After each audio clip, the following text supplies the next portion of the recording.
Okay, question 4H5 in Statistical Rethinking, second edition. So before you run the code, make sure that you've installed and loaded the Rethinking package with these two blocks of code here. So in question 4H5, here's the question highlighted. So we are going back to the cherry blossoms data that we used in question 4M8. So you can see that video if you want a little bit more background. But in 4M8, we constructed a spline. In fact, maybe I'll just go there.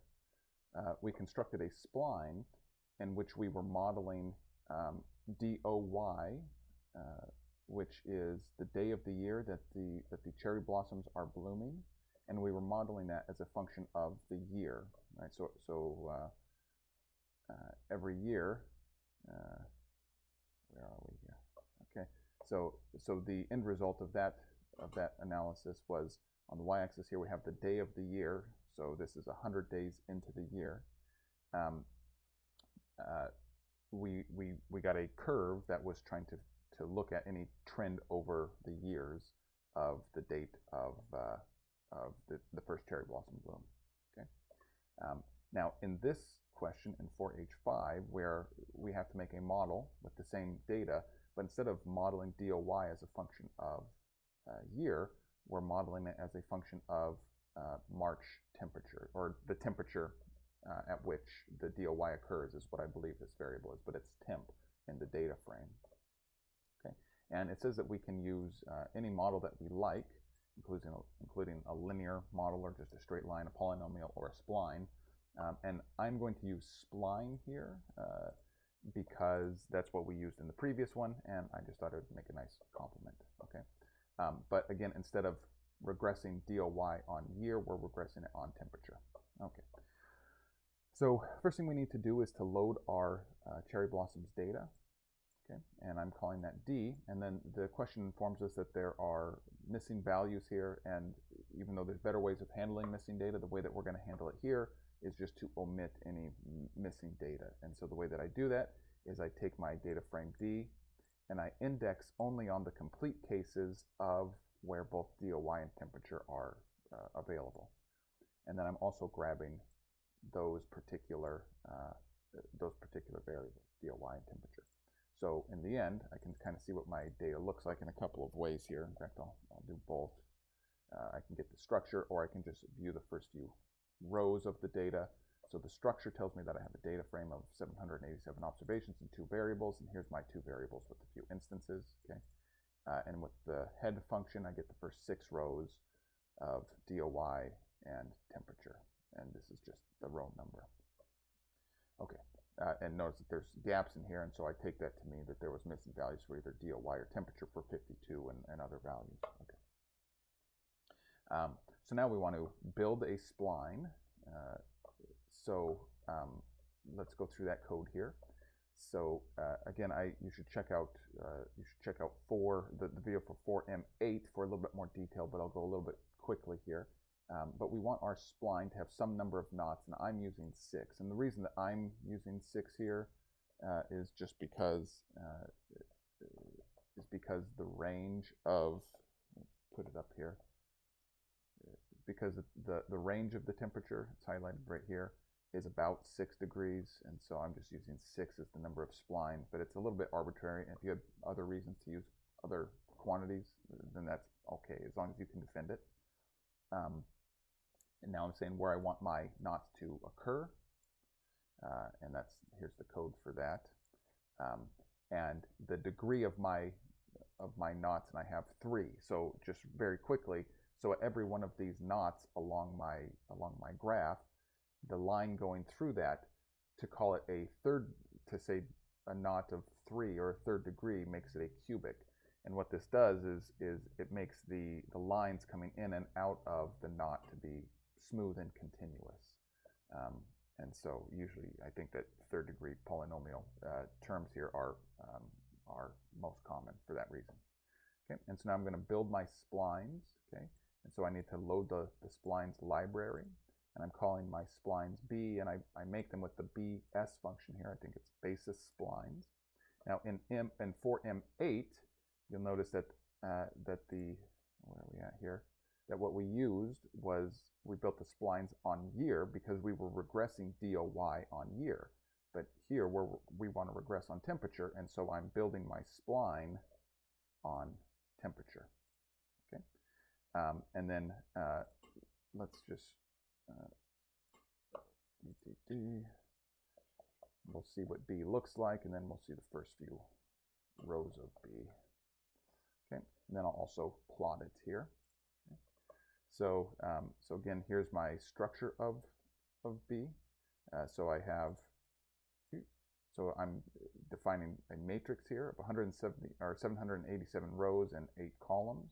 Okay, each column being a knot. So here's my 8 columns, and here's 6 of the 700. Here's 6 of the 787 rows.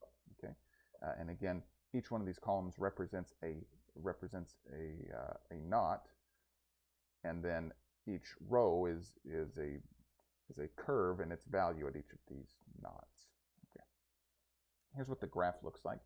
I'm a little bit hesitant to say that this is correct because that graph looks very weird, but I actually can't figure out if it is weird or if it should look like that. So if anybody knows, if I've made a mistake here, I hope somebody posts a comment, in which case I'll correct everything.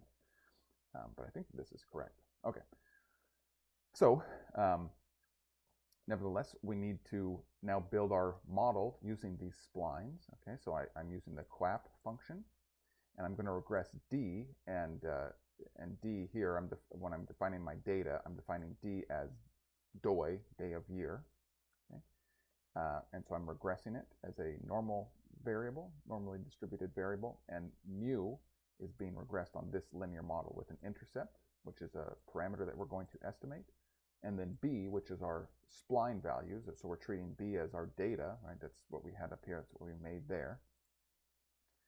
And then we're trying to estimate our W values, right? So in other words, for every one of these columns, so if we treat every one of these columns as a variable with 787 values, right? So 6 here is, we're just treating as a variable called variable 6, and here's all of the different values for 6.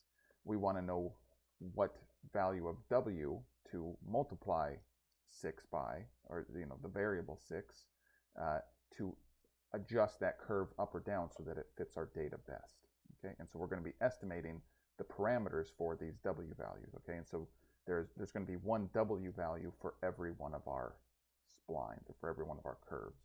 Okay, and here's our priors for everything. Okay, and we'll get the Pressy the Pressy summary output here. Okay. All right, so this is what we got. So we have our posterior distributions for A, for the intercept, as well as sigma, the standard deviation of DOY. And then again, we have the estimated weights for each of the 8 spline curves, right? So this one says 5.167. And so again, what this means is that is the number that we would multiply this set of values in B, the first column of values, to adjust that first curve so that it best fits the data. Okay. But this isn't really helpful. Like these numbers aren't really helpful, and so we want to visualize all of this. And so we'll visualize it here with this code. Okay, and again, the analogous code is available for 4M8, and I explain it a little bit more in depth there.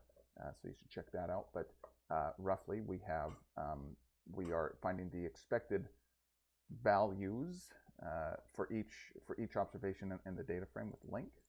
Okay, and we're taking the average of the expected values, and then we're also calculating an HPDI. Okay, and so this mu mean is going to represent a value of the highest expected value for each value of x along our x-axis, and then HPDI is going to represent here I'm having a 95% credibility interval, a high density credibility interval.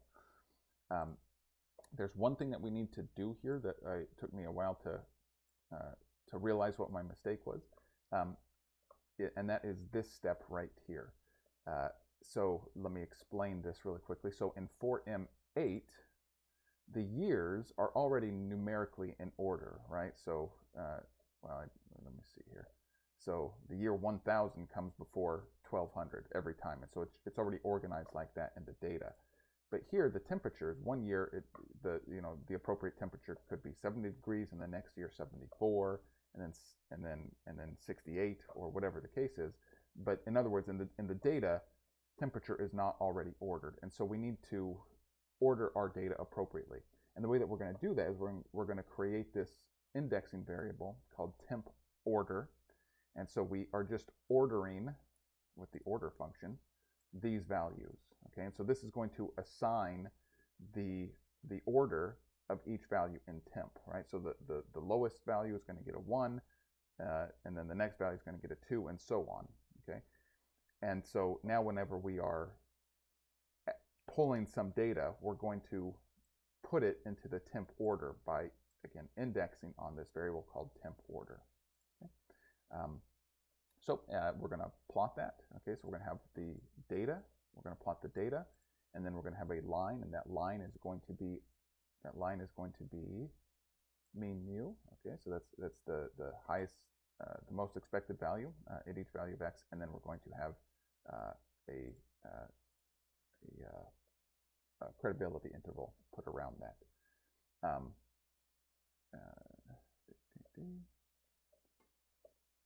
Okay, and so this is what we have. So the blue dots are the actual data. The black line in the center is, again, the trend line, and then the gray shading is the error bars, roughly, the credibility interval around all of that. And so now, as we're looking at that, we see that the line it's a little bit wiggly here. If we had more knots, it would be even. It'd be even wigglier. But really, this looks, to a first approximation, very linear. And roughly, as temperature goes up, the day of the year at which the DOY occurs, the first blooming occurs, tends to go down. And so there's this negative relationship between the two. And this looks linear enough that it may have been worth just using a linear model without using the splines, right? So just using A, and then all of this would be replaced with a beta coefficient for, and then temperature. Okay, but I won't do that here, and I'll let you do that if you'd like. So that's it for this one.